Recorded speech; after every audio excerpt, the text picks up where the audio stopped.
Welcome back to the Will Cain Show, where we have a developing story in South Carolina. A fatal road rage incident involving 33-year-old Scott Spivey is under renewed scrutiny after an audio recording came to light. In September 2023, Scott left a bar and was driving home when he came within inches of another car, allegedly then waving a gun. That car was driven by Weldon Boyd. Boyd swerved off the road into the median or into a ditch. Then he got back onto the road and chased Spivey. According to Weldon, Spivey was waving his pistol, so he dialed 911 and said, quote, "Hey, I got a guy pointing a gun at me driving. We're armed as well. He keeps throwing it in our faces. I don't like he's about to shoot us. If he keeps this up, I'm going to shoot him." After a 9-mile chase, Spivey eventually pulls over, got out of his truck, holding a gun, telling Boyd, screaming, to stop following him. Boyd fired, Spivey jumped to his truck, Spivey fired, Spivey was hit and killed. Boyd claimed self-defense and did not face charges. Police did not call the Spivey family that night. But the Spivey family never stopped seeking the full story, and now new recordings show Boyd talking to Deputy Chief Brandon Strickland after the shooting. Through it last night, talking and everything. I was in the shadows last night. I weren't there, but I was in the shadows. But I'm going to tell you, I told Jada last night, and I talked to Daniel. I said, it's one of the hardest things I think I've ever dealt with, having a friend of mine involved in something like that, and I can't be there for him. And then, perhaps, the most questionable line. I don't know if you saw him or not. Yeah, we spoke. Okay, well, you were taken care of. Well, so. I appreciate that. Well, recently, Deputy Chief Strickland, who you heard in that audio, resigned while under investigation for possible misconduct in the case. So what really happened that night? Joining me now is Jennifer Foley, the sister of Scott Spivey, and his mother, Deborah, as well. Jennifer, Deborah, thank you for being with us. We're sorry for your loss. It's a tragic story. Tell us first, Jennifer, I believe you're one of the motivating factors in continuing to seek for the truth in this story. What always struck you as wrong about this, and how you had this sense there was more? Even from the night that my brother was killed, we were never notified. And then it was just a strange string of events from that point on. My brother was towed in his vehicle. They left him in his truck, and they towed him from the scene to the police precinct. And from there, questions just started arising, and the questions didn't stop.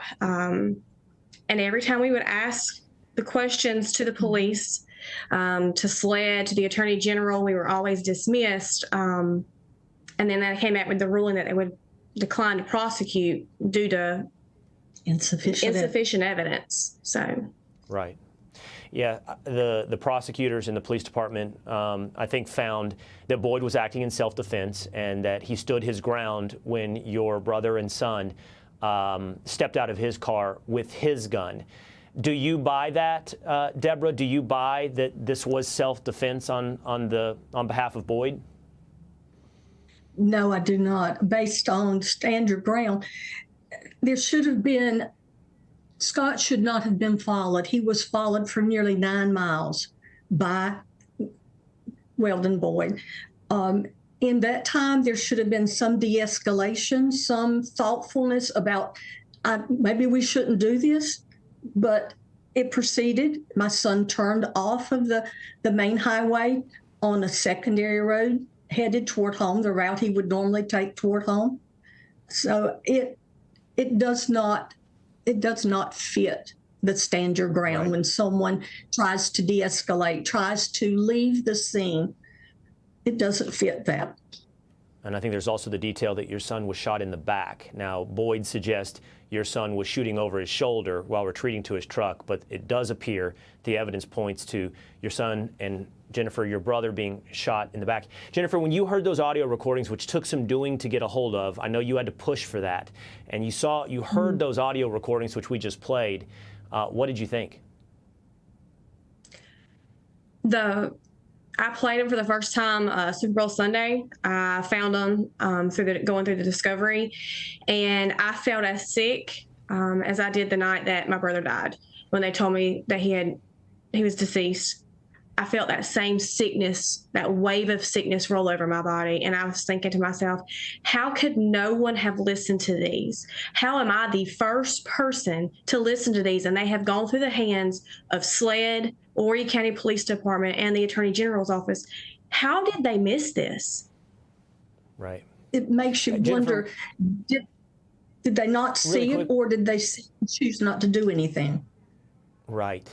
And since you've been such an active pursuer of evidence and the truth, Jennifer, I just want to ask you, is there any other evidence as well that you've uncovered or that might exist? Because there is ultimately also the question of who shot first, and no one seems to know the answer to that question with the evidence we have today.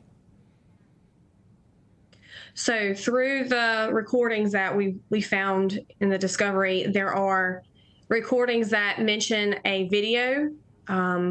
Weldon and his mom talk about a video, and they ask who shot first, and they haven't looked at it yet. There are text messages in this phone data that we received that talk about the video.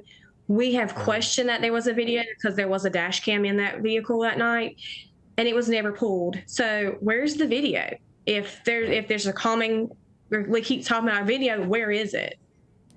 And just really quickly to you, Deborah, with the audio recordings and what you've learned so far, what is it your belief? Is it your belief that there was not a thorough investigation or perhaps even a cover-up?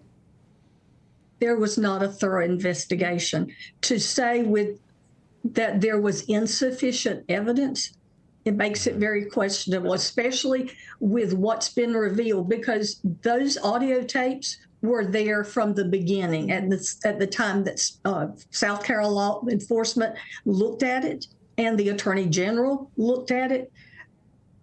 I'm not sure why they didn't see the relevance of those audio recordings. Right. It's just it's problematic. It's very problematic. All right, Deborah Spivey and Jennifer Foley, we're again very sorry for your loss. We'll continue to follow this story as it seems to be evolving, more details and changing by the week right now. Thank you for being with us here today. Hey, Sean Hannity here. Hey, click here to subscribe to Fox News YouTube page and catch our hottest interviews and most compelling analysis. You will not get it anywhere else.